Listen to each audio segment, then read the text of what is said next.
So imagine this, a community whose entire identity, their very sense of self, is tied to a single, epic journey made nearly 1,700 years ago. We're talking about a trip from ancient Mesopotamia all the way to the lush Malabar coast of India. This is the story of the Knanaya people, and it's bound up in shared history, ancient traditions, and, you guessed it, a fascinating historical mystery we're about to investigate. And that brings us right to the heart of the matter. It's the central question of our whole investigation today. What happens when the one single document that proves who you are, your historical deed, if you will, just vanishes? How in the world do you defend a 1,700-year-old story? Well, we're going to approach this like legal historians, sifting through every last piece of evidence we can find. And here it is. This is the missing document at the center of our case. We're talking about a royal charter engraved on actual copper plates that gave a group of Middle Eastern Christian migrants this incredible status in their new home. But then, sometime during the chaos of the Portuguese colonial era in the 17th century, they just disappeared, gone, leaving this huge question mark that has stumped historians ever since. All right, so to solve this mystery, we have to go back, way back to the beginning. Let's start our investigation with the first major piece of evidence, the story of the migration itself. It's an epic tale, and it wasn't preserved on metal plates, but in memory and in song. To really get what's going on, you need to understand the world of the 4th century. It was a pretty intense time. The Sasanian Empire in Persia was getting really nervous about its Christian minority, thinking they might side with the rival Roman Empire. So things got bad, and persecutions ramped up. And legend says that right in the middle of all this, the Bishop of Edessa has this powerful vision. He sees the ancient Christian community in India, a community founded centuries earlier by St. Thomas the Apostle, and they're struggling, they need help. And that vision, it becomes the spark for this unbelievable journey. So let's open our case file. Who are the key players? Well, it's all organized by this wealthy and, frankly, very influential merchant named Thomas of Cana. He gets together about 400 people, specifically 72 families from 7 different clans, along with their bishop and priests. And their mission was crystal clear. They were going to make a dangerous sea voyage, leaving Mesopotamia behind, to go and strengthen the faith of their Christian brothers and sisters on India's Malabar coast. Okay, so without the actual copper plates, where do we even start looking for proof? Well, we turn to Exhibit A, the oral testimony. For centuries, the Knanaya have kept their history alive in these amazing ancient folk songs called Purana Patu. Now, these are not just catchy tunes. You have to think of them as a living, breathing archive, a story passed down word for word, generation after generation. This verse from one of those songs just paints the picture perfectly, doesn't it?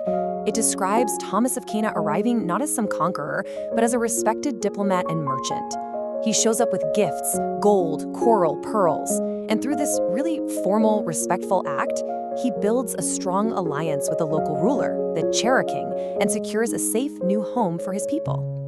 And believe me, this alliance was way more than just a handshake. It was made official in this legendary grant of rights that would basically define who this community was in India for centuries. 72. Remember that number. It is so important. It's not just the number of families who made the journey, it's also the exact number of royal privileges that the king, Chairman Pramol, gave them. And that specificity, that number, it makes this whole thing feel so real and so monumental. And we are not talking about minor perks here. Just look at this list. These were rights that were usually only for royalty. The right to ride an elephant? The right to use a lamp during the daytime, a huge status symbol. Tax exemptions, authority over other local groups. I mean, these 72 privileges basically elevated them to a noble, high caste status in Malabar society. And the grant was declared to last forever, as long as the sun and moon exist. And this, right here, is where it all comes full circle. Every single one of these rights, this whole charter, was officially recorded on those legendary copper plates. In their own history, they're known as the Kunai Taman Chepudu. This was their proof, their constitution, their founding document. So the big question, what happened to them? Well, here we have our star witness. In 1604, Archbishop Francis Raz actually wrote that the original plates were taken back to Portugal by Franciscan missionaries. This account is absolutely crucial. It's a 17th century confirmation that the plates were real, and it gives us a massive clue as to why they vanished. They were just lost, as another source puts it, thanks to the carelessness of the Portuguese. Okay, so the main piece of physical evidence is gone. When that happens in an investigation, what do you do next? You turn to the circumstantial evidence. So let's look at the unique social customs that have acted as a living, breathing testament to the community's origins for almost 1,700 years. And the single biggest piece of this living evidence is the strict practice of endogamy. For 17 centuries, this community has almost exclusively married within its own ranks. Now, this wasn't just some casual tradition. It was like a sacred vow. It was a survival strategy.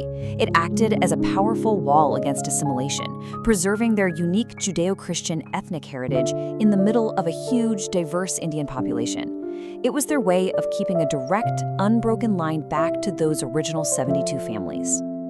And this practice wasn't just social, it was geographical. When they settled in the ancient port city of Cranjanore, they literally built their homes on the south side of the river. This kept them separate from the local St. Thomas Christians who lived on the north side and came to be known as Northists. This physical separation just reinforced their unique identity as Southists, or Thekkumbaga. And what you get is this incredible, complex balancing act. I mean, look at this. On one side, they fiercely protected their Middle Eastern heritage, their ancestry, their traditions, their use of Syriac, which is this ancient language that connects them all the way back to Mesopotamia. But on the other side, they totally integrated into Malabar society. They embraced their high caste status, they became successful merchants, and they adopted local customs. It's just a remarkable story of preserving who you are while also adapting to a new world. So after examining all the evidence, the oral testimony, the witness accounts, the living traditions, what's the final verdict on this 1,700-year-old story? Well, when you lay it all out, the case is incredibly strong. First, you have the oral history, those ancient songs that consistently tell the same story.